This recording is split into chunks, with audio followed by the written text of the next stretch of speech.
আল্লাহ আমার রব, এই রবি আমার সব, দামে দামে তন মনে তারি অনুভব। তোমার দুনিয়াতে আমি যেদিকে তাকাই, অথই নিয়ামতে ডুবে আছি সবাই। পাক পাখালির গানে শুনি তসবিহ কালো রব, তসবিহ কালো রব। আল্লাহ আমার রব, এই রবি আমার সব। আসসালামু আলাইকুম, আলহামদুলিল্লাহ, আসসালাতু ওয়াসসালামু আলা রাসূলিল্লাহ। প্রিয় দর্শক, আপনারা যারা দেশে আছেন প্রবাসে, সবাইকে জানাই অনেক অনেক প্রীতি ও শুভেচ্ছা। শুরু হলো এনটিভি আয়োজিত এবং লাভ হলো নিবেদিত অনুষ্ঠান আপনার জিজ্ঞাসা। আপনাদের সাথে আছি আমি জয়নুল আবেদিন আজাদ, আর আপনাদের মনোজাগা প্রশ্নের জিজ্ঞাসার জবাব দিচ্ছেন বিশিষ্ট আলেম ডক্টর মোহাম্মদ সাইফুল্লাহ। আসসালামু আলাইকুম ওয়া রাহমাতুল্লাহি ওয়া বারাকাতুহু।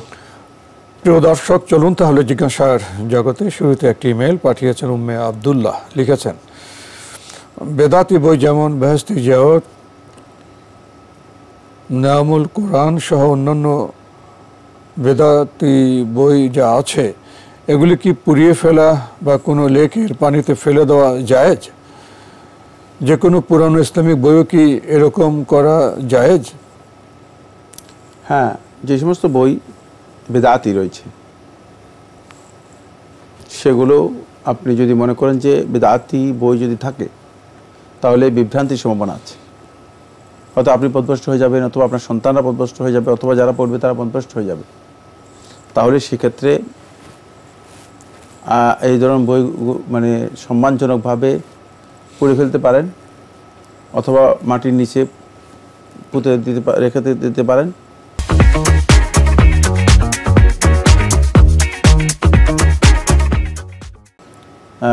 মানে তবে সম্মানজনকভাবে, যেগুলো আওরাক মুহতারামা, কারণ এর মধ্যে তো ভালো কথা আছে, কোরআনের আয়াত রয়েছে, হাদিস রয়েছে, মিশ্রণ রয়েছে। মানে এটা শুধুমাত্র বেদাত নয়, শুধুমাত্র বেদাতি বক্তব্য নয়। আর এমনি মূলত যে সমস্ত বইয়ের মধ্যে ইলম রয়েছে, সামান্য ইলম থাকলেও সেটা সম্মানিত। সামান্য ইলমকে অবমর্যাদা করার, অথবা অবহেলা করার, অথবা অবমাননা করার কোনো বৈধতা নেই। সেক্ষেত্রে মানে এখানে যে কিতাবগুলোর কথা আপনি উল্লেখ করেছেন, এগুলোর মধ্যে প্রচুর হাদিস এবং কোরআন আয়াত রয়েছে। তো এগুলোকে মানে এগুলোর বক্তব্য বেদাতি, মানে কথাগুলো কিছু কিছু বেদাতি কথা আছে, কিন্তু মানে সব কোরআন হাদিস সব বেদাতি না। সুতরাং সেক্ষেত্রে অবশ্যই সম্মানজনকভাবে এগুলোকে আপনাকে কী করতে হবে, হয়তো মানে পুড়ে ফেলবেন, পুড়ে পানিতে ফেলে দিবেন, অথবা মাটির নিচে পুঁতে মাটির নিচে দাফন করে দিবেন, কিন্তু সেটা সম্মানজনকভাবে হতে হবে।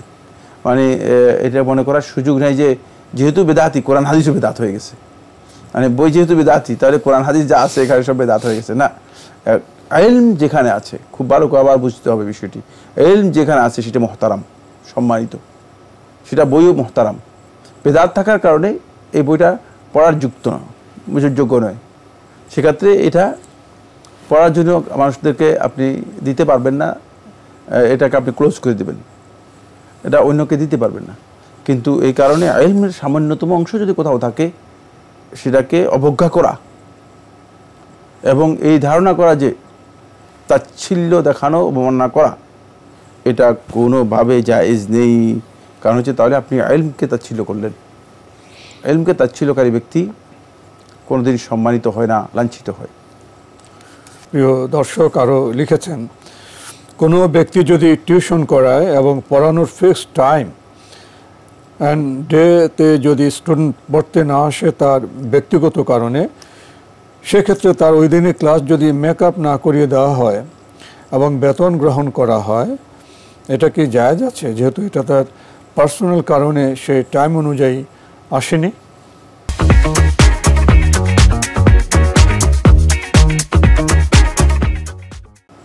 সেটা নির্ভর করবে মূলত চুক্তির উপর। টিউশনের কি চুক্তি আপনার হয়েছে?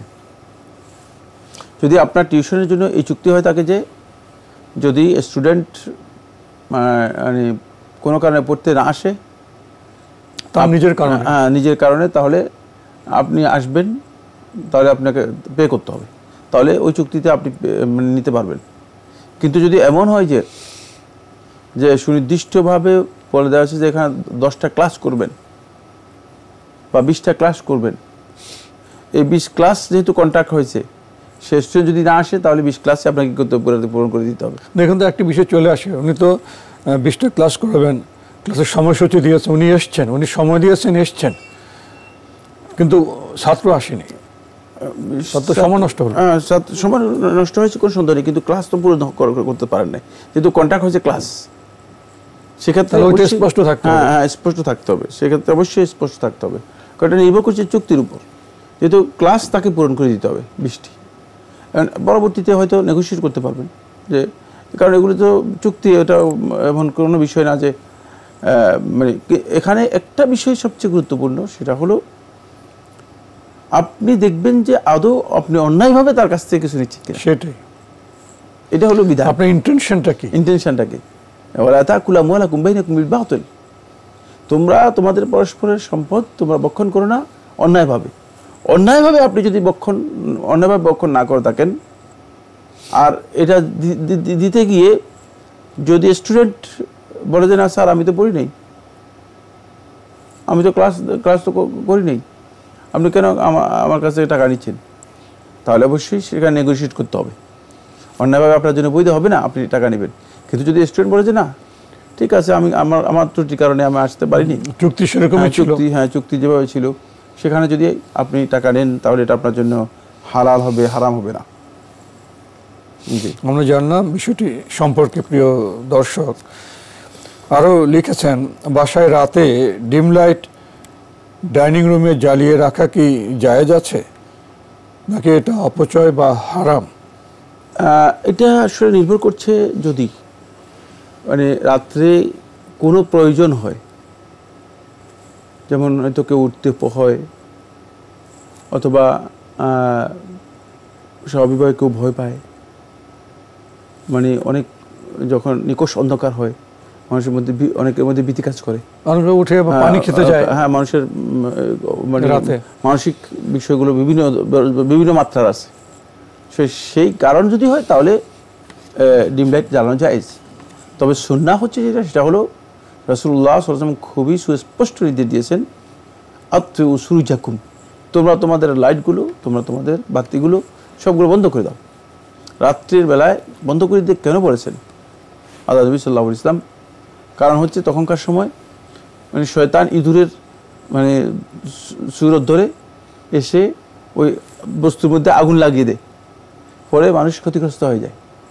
কিন্তু এখন ইলেকট্রিক লাইটের মধ্যে এসে শয়তান কিভাবে আগুন লাগাবে, ইলেকট্রিক লাইটের মধ্যে শয়তান কিভাবে আগুন লাগাবে? অনেক কারণে, কিন্তু বাতাসে বা নানা কারণে তো আগুন ছড়িয়ে যাওয়ার সম্ভাবনা রয়েছে। এই জন্য যেহেতু মানুষ ঘুমাইলে তো মানুষ স্বাভাবিক থাকে না, এই কারণে রাসূল সাল্লাল্লাহু আলাইহি ওয়াসাল্লাম নির্দেশনা দিয়েছেন। কিন্তু বর্তমানেও সেটা প্রযোজ্য। কেন প্রযোজ্য? তার কারণ হচ্ছে আল্লাহ রাসূল সাল্লাল্লাহু আলাইহি ওয়াসাল্লাম যে বিষয়টি নির্দেশ দিয়েছেন, এর মধ্যে অনেকগুলো হিকমতের মধ্যে একটা হিকমত রয়েছে এই যে রাত্রের ঘুমটা মানুষের মানে সঠিক হওয়ার জন্য, যথাযথ হওয়ার জন্য লাইট নিবানো মানুষের জন্য অপরিহার্য। বিজ্ঞান তো বলছেন আধা ঘন্টা আগে লাইট বন্ধ করতে হবে, তারপরে ঘুমটা তার সঠিক হবে, যথাযথ হবে। সুতরাং রাসূল সাল্লাল্লাহু আলাইহি ওয়াসাল্লামের নির্দেশ সুন্নাহ হিসেবে বলবৎ রয়েছে, থাকবে। সেক্ষেত্রে শুধু একটি স্পেসে বা একটি জায়গায় আমরা বলবো যে বৈধ হবে যদি কারো এই আতঙ্ক থাকে যে অনেক অন্ধকার হয়ে গেলে ভয় হয়, অথবা কারো প্রয়োজনে তিনি উঠতে পারেন, অথবা কোথাও যেতে পারেন বা চলাচলের প্রয়োজন হয়, তাহলে সেক্ষেত্রে বৈধ হচ্ছে ডিম লাইট জ্বালিয়ে রাখতে পারেন, তবে পরিপূর্ণ নিভিয়ে দেওয়াটাই সবচেয়ে ভালো। আমরা জানলাম বিষয়টি সম্পর্কে। প্রিয় দর্শক আরও লিখেছেন, কোনো ছোট নভেলের বাচ্চাকে কি খাওয়ানোর সময় বাচ্চাদের জন্য সিরিজ নাটকের মতো কাফিরদের এগুলো দেখানো কি জায়েজ আছে? এগুলো বাচ্চাদের জন্য তৈরি করা, কিন্তু নাটকের মধ্যে বেপরদা আছে। বাচ্চা যদি এগুলোতে অভ্যস্ত হয়ে যায় সেক্ষেত্রে করণীয় কি, এবং এগুলো ছাড়া খেতে না চাইলে করণীয় কি? প্রথম কথা হচ্ছে সিরিজ নাটকের ধরন কি আমি কিছু জানি না, কিন্তু আপনার পরবর্তী কথা থেকে বোঝা যাচ্ছে সেগুলো হলো যে এখানে এটা কয় হারাম ছবি রয়েছে, হারাম দৃশ্য রয়েছে, এটা কোন অবস্থায় বাচ্চাকে দেখানো জায়েজ নেই। একজন সন্তানকে যদি আপনি মানে হারাম কাজের মধ্যে লিপ্ত করে ফেলেন শুধুমাত্র খাবারের জন্য, তাহলে তো আর তাকে জীবনে কোনোদিন উদ্ধার করতে পারবেন না হারাম থেকে। তাই এই নাটক তাকে দেখানো মোটেও জায়েজ নেই। এরপরে বাচ্চা যদি অভ্যস্ত হয়ে যায়, অভ্যাস করানোর কারণে তো অভ্যস্ত হয়েছে, সুতরাং তার এই অভ্যাস থেকে তাকে সরাতে হবে।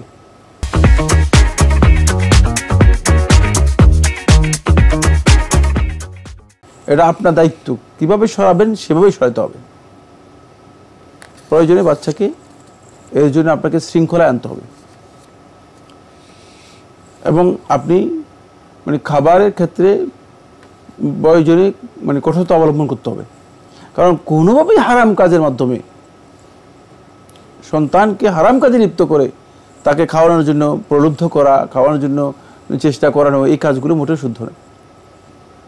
হ্যাঁ, যদি এটা এমন হয় যেমন কার্টুন ছবিগুলো যেগুলোর মধ্যে কোনো অশ্লীলতা নেই, তাহলে সেটা করতে পারেন। তবে খুব ভালো করে খেয়াল করুন, তবে জুমহুর আহলে ইলম বর্তমান যুগের একথা বলেছেন যে এগুলো মূলত ফাসাদের কারণ। বাচ্চার ব্রেনের ফাসাদ তৈরি হচ্ছে, বাচ্চার চিন্তা জগতে ফাসাদ তৈরি হচ্ছে, বাচ্চার গঠনের মধ্যে ফাসাদ তৈরি হচ্ছে, স্বাভাবিকতা থেকে বাইরে চলে যাচ্ছে। হ্যাঁ, এগুলো ফাসাদের কারণ, এগুলো বড় ধরনের মুফসিদ। এবং এগুলোর মধ্যে এমন একটা নেশাও রয়েছে, মানে এদমান রয়ে গেছে, মাদকতা রয়ে গেছে, মানে মত্ততা রয়ে গিয়েছে, যে এটা এক প্রকারের এডিকশন, যেটা পরবর্তীতে ছেড়ে আসা বড়দের জন্য কঠিন, বাচ্চা তো দূরের কথা। এছাড়া যখন একটা শিশু খাবে, খাওয়া মনোযোগ হবে, চিবাতে হবে, তো তার যে পাচক রস আসতে হবে, খেতে হবে, এখানে আরেকটা কাজ করতে গেলে তার খাওয়ার কাজটা এখানে বাধাগ্রস্ত হচ্ছে। কিন্তু সেটাও একটা বিষয়। এটা তো মূলনীতি, আমাদের ফিকহের মূলনীতি হচ্ছে আল মাশগুল লা ইউশগাল, যে একটা কাজের মধ্যে আছে তাকে আরেকটা কাজ দিতে নেই, ক্ষতিগ্রস্ত হবে, তাহলে তার বড় ধরনের ক্ষতি হবে। এখন খাবার ক্ষতিগ্রস্ত হবে যদি তাকে আপনি মেন্টালি অন্য কাজে নিয়ে যান।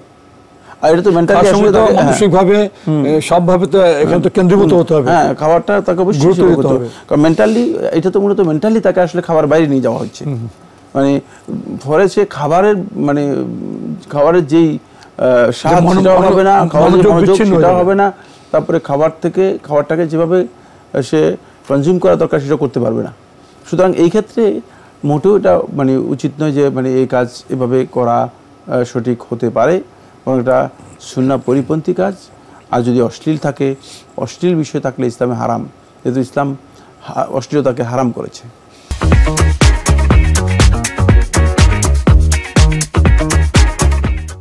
আমাদের হাতে একটি ইমেল পাঠিয়েছেন আব্দুল আজিজ, লিখেছেন, নামাজে আমার ফোঁটা ফোঁটা প্রস্রাব আসে, তখন আমি কি করব? ধন্যবাদ, খুবই গুরুত্বপূর্ণ একটি প্রশ্ন করেছেন। প্রশ্নটি হচ্ছে যে নামাজে আমার ফোঁটা ফোঁটা প্রস্রাব আসে। এই মাসআলার বা এই প্রশ্নের সূরত হচ্ছে দুটি, সকল ইসলামীদের সূরত হচ্ছে দুটি। এক নম্বর হচ্ছে এই যে প্রস্রাব, স্বাভাবিক প্রস্রাবের অবস্থা হচ্ছে প্রস্রাব কখনো ফোঁটা ফোঁটা ঝরে না। প্রস্রাবের সাথে ইন্টেনশন অপরিহার্য, এবং প্রস্রাবের পদ্ধতি হচ্ছে প্রস্রাব আসলে তারপরে আপনি প্রস্রাব করতে চাইলে হবে। প্রস্রাব নিয়ম অনুযায়ী সবসময় ঝরলে তাহলে তো মানুষগুলো আরও চলতেই পারতো না। প্রস্রাব তো এমন জিনিস নয় যে এটা সবসময় ঝরতেই থাকবে, ফোঁটা ফোঁটা পড়তেই থাকবে, এই বক্তব্য মানে এই জায়গায় শুদ্ধ নয়। এটার মূলনীতি হচ্ছে পেশাব কোনো অবস্থায় ফোঁটা ফোঁটা ঝরে না।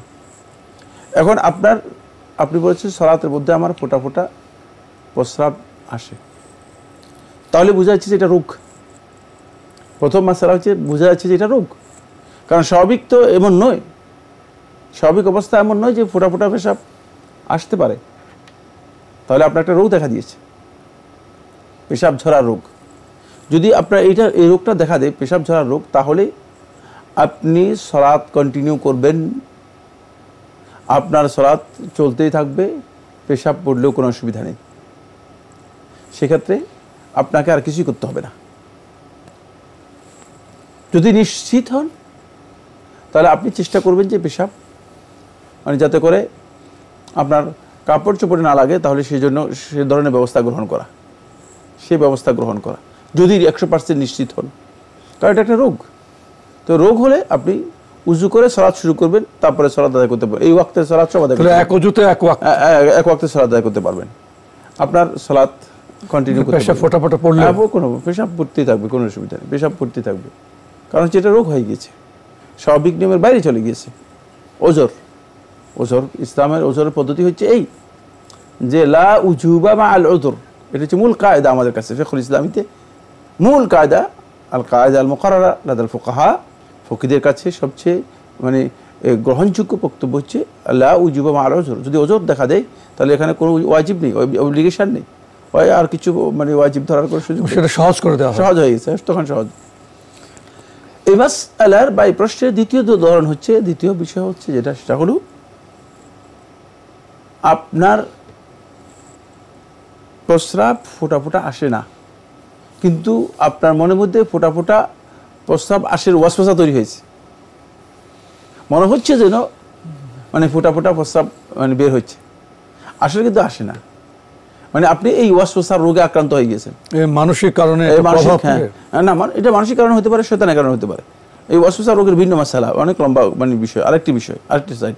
কিন্তু তিনি মানে ওয়াসওয়াসা রোগে আক্রান্ত হয়েছেন, আসলে কিন্তু প্রস্রাব কি হয় না, তাহলে তার জন্য বিধান হচ্ছে তিনি প্রত্যাখ্যান করবেন না, পেশাব পড়ে নেই, এবং তিনি সালাত কন্টিনিউ করে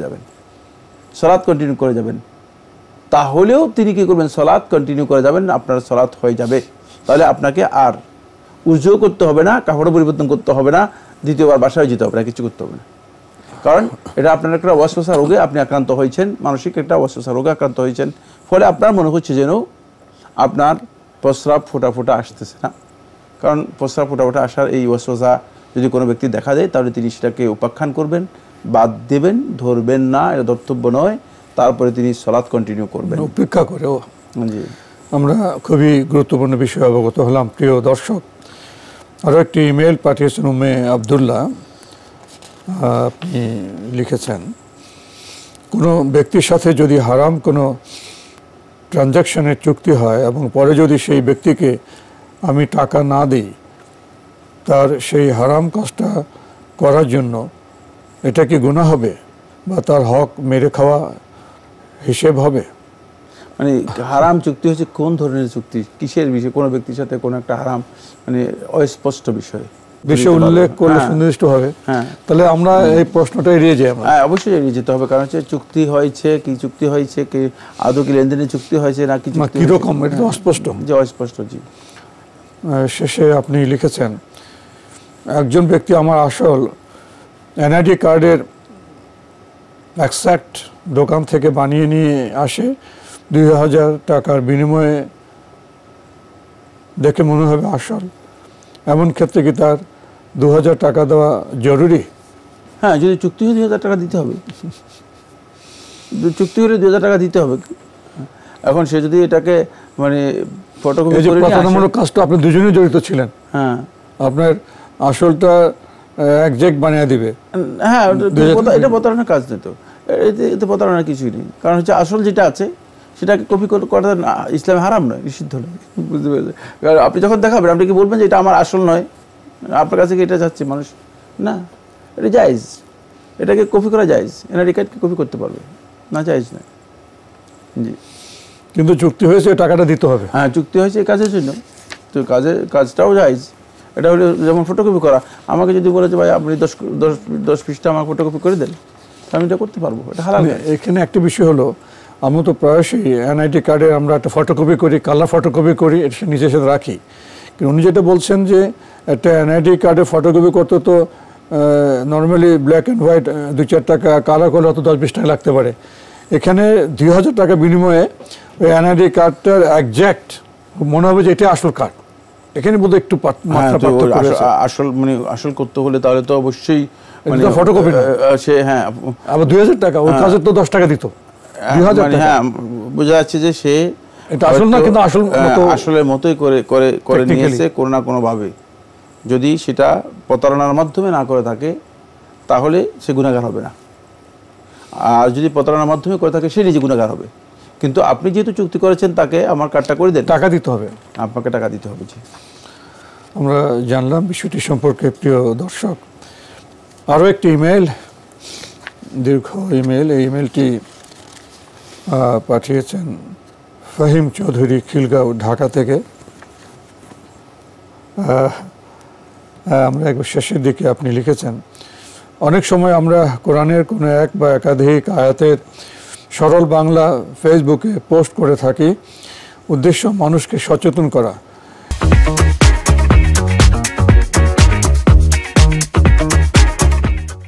এভাবে পোস্ট করতে কি কোনো অসুবিধা আছে? না, আমি কোনো অসুবিধা দেখি না। অসুবিধা হবে কেন? কারণ হচ্ছে কোরআনে কারীমের সরল বঙ্গানুবাদ, যেটা আপনি মনে করেন যে যদি সহি মনে করে থাকেন, তাহলে সেটা আপনি পোস্ট দিতে পারেন, মানুষ জানতে পারলো। তবে সেক্ষেত্রে আপনি মানে যেখান থেকে অনুবাদটা নিয়েছেন সেটার সূত্রটাও উল্লেখ করে দেবেন, তাহলে দায়টা আপনার থাকবে না।